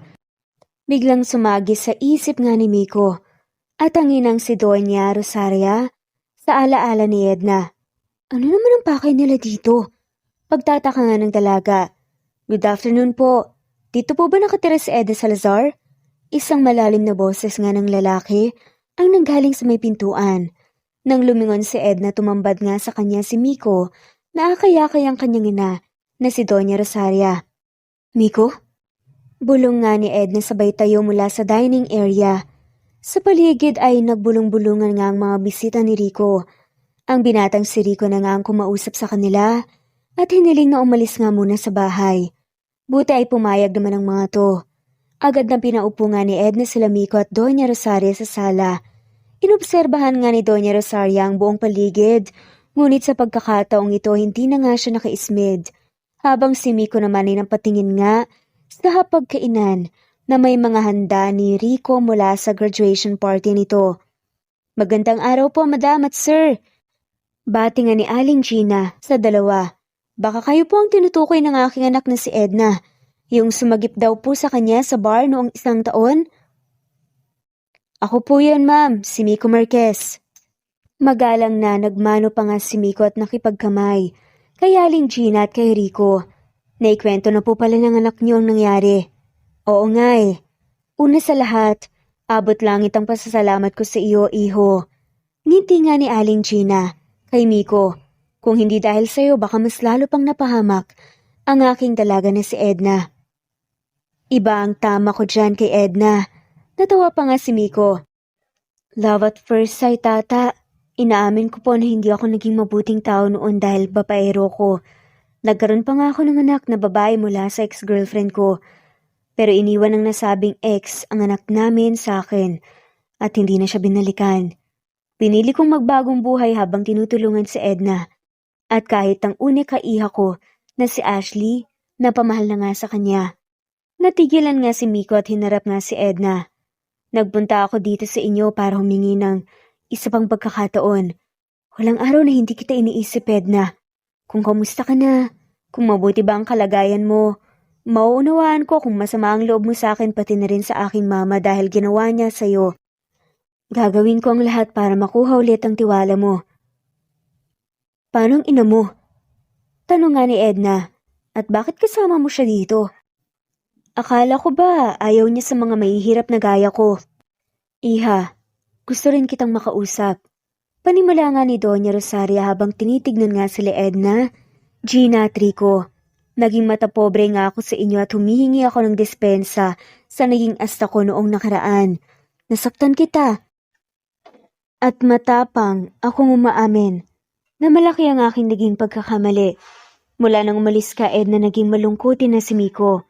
Ang aking apo na si Ashley ayaw din akong makausap. Bata pa siya pero nakakaintindi na siya ng tama at mali. Ang tanging hiling lang ni Ashley ay puntahan kita at mag-sorry ako sa'yo. Kaya Edna, patawarin mo ko. Hindi ko na uulitin. Siguro nadala lang ako sa aking emosyon noon. At takot ako na mapahamak si Miko. Dahil na rin sa ginawang pangiiwan sa kanya ng kanyang ex-girlfriend, pati na rin sa apo ko. Saad pa nga nito. Mabuti po ay nakausap ka namin at nagkalinawan din. Matipid nga nang umiti si Aling Gina kay Doña Rosaria. Mrs., ang totoo niya nanggaling ako. Sa hirap at pinakasalan ko lang ang ama ni Miko dahil bayad utang ito sa aking ama na nasa ospital na siyang tinulungan ng aking namayapang asawa. Pagkukwento nga nito, revelasyon niya. Nagkamali ako na tinalikuran ng aking nakaraan at nabulag ako ng yaman at salapi. Kaya parang pinaalala sa akin ni Edna na magpakabuti kahit malayo na ang naabot o narating sa buhay. Ay tama po kayo, madam. Nakangiti na saad naman ni Rico na nakikinig lang sa usapan. Natawa rin si Doña Rosaria. Siya ang unang tumayo at yumakap kay Edna. Sa pagkakataong ito ay tears of joy na nga ang mga luha ni Edna. Ang nasabing Donya, yumakap din kay Aling Gina at nag-congrats pa nga ito kay Rico dahil sa nakita nga niya ang tarpaulin sa labas ng bahay. Nang biglang sumunod na ginawa nga ni Miko, lumuhod na nga siya kaagad sa harapan ni Edna, sa harap ng pamilya nila. Edna, hindi na ako magpapatumpik-tumpik pa. Sobrang dami nang nangyari. At hindi na rin naman tayo bumabata. Will you marry me? Sigaw nga nito. Nag-yes naman ang sigaw si Edna sa masayang boses sabay yakap kay Miko. Nagpalakpakan sila Aling Gina, Rico at Doña Rosaria. Natapos ang araw na nakikain na nga rin ng mag-ina na sila Miko at Doña Rosaria sa graduation party ng kapatid ni Edna na si Rico. Nagkasiyahan nga sila at nagkwentuhan. Pagkatapos ng ilang buwan, agad nang humarap nga sa altar sila Miko at Edna para maging totoong mag-asawa. Simpleng seremonya ito at kaunti lang ang mga bisita ngunit makabuluhan ito para sa mag-asawa nang sila Miko at Edna ay mag-isang dibdib na nga. Pagkatapos nga ng mga nangyari, syempre flower girl nga ang makulit at inosenteng si Ashley at napakasaya ng bata dahil nakabalik na nga rin si Mommy Edna niya sa kanyang buhay. Siya nga pala, okay na nga rin sila Ashley at Doña Rosaria. Maraming nangyari sa pagdaan ng mga taon. Tinapos muna ni Edna ang kanyang kolehiyo at pagka-graduate doon nalaman ng lahat na 2 buwan nang ang buntis si Edna. Ang biruan nga nila Aling Gina at Doña Rosaria Nabuntis si Edna habang nasa college pa. Si Rico na kapatid nga ni Edna ay nakapasa nga sa board exam para sa mga mechanical engineer at nagkaroon nga rin ito ng magandang trabaho. Naipaayos pa nga ni Rico ang bahay nila ni Aling Gina at Edna at nanatili nga ang sari-sari store na lumago nga sa pamamahala ni Aling Gina. Pagdaan ng 7 buwan ay nanganak nga ng healthy baby boy si Edna. Si Miko ang nagpangalan nga sa kanilang uniko iho na si Luis. Kasabay nga ng pagiging first-time mommy ni Edna, ay nagkaroon nga rin siya ng skincare line business na unti-unting sumikat, nakilala sa social media at lumago. Minsan, may mga pangyayari sa buhay na hindi natin inasahan, lalo na kung may dala itong kamalasan. Ngunit pwede itong magbago sa tulong ng ibang tao, pati na rin ang sariling pagsusumikap at ang paniniwala nga na maayos ito pag nagtiwala tayo sa nasa itaas. Iwasan din natin maging mapanghusga dahil lang sa itsura o pamumuhay o estado ng ating kapwa. Huwag gawin sa iba ang ayaw mong mangyari sa'yo at matuto tayong maging mapagtimpi at umunawa sa iba. At dito na nga po nagtatapos ang kwentong pagmamahalan, masaya at makulay na love story ni Miko at Edna. Maraming salamat po sa lahat ng mga walang sawang sumusubaybay at shout out po sa mga sumusunod. Emma Ruth Peniro, Ira, Jenjen, Susan, Rahilda, Emelia, Mila Kanay, Presbyteros Rose, Mauradi, Helen Monteserin, Enday Lebra, Virginia, Lina Rojas, Miriam, Mercy, Flora, Zenny Reyes, Virginia, Angel, Angeline, Carida, Jean, Teresita, Shi, Maura, Pat Paniza, Augustus Rafanan Patrick, Rosie Napia, Neva Fajardo, Flora Ramos, Norma Masakayan, Chris Gonzalez, Elena Balispin, Rose Olalia, Freda, Sharon, Amelia, Nancy Costanilla, Michael, Mary Joy, Ellie Ramirez, Karina Cruz, Helen Murillo, Rose Mar, Tinito, Julieta Mercadal, Minda Tandok, Janelle Capin, Irma Gregorio, Liz Perito, Olive Torres, Maria Holero, Leticia Vargas, Mia Rezano, Susan Historilio, Lolita Rivares, Cory Aquino, Imelda Forteza, Geraldine De Jesus, Zenny Reyes, Maria, Marilyn San Jose, Lourdes Bator, Gloria Sanchez, Elsa Hambaro, Renatok, Teresita Bulie, at shoutout na rin po sa lahat ng mga walang sawang sumusubaybay. Maraming salamat po at muli. God bless and happy listening.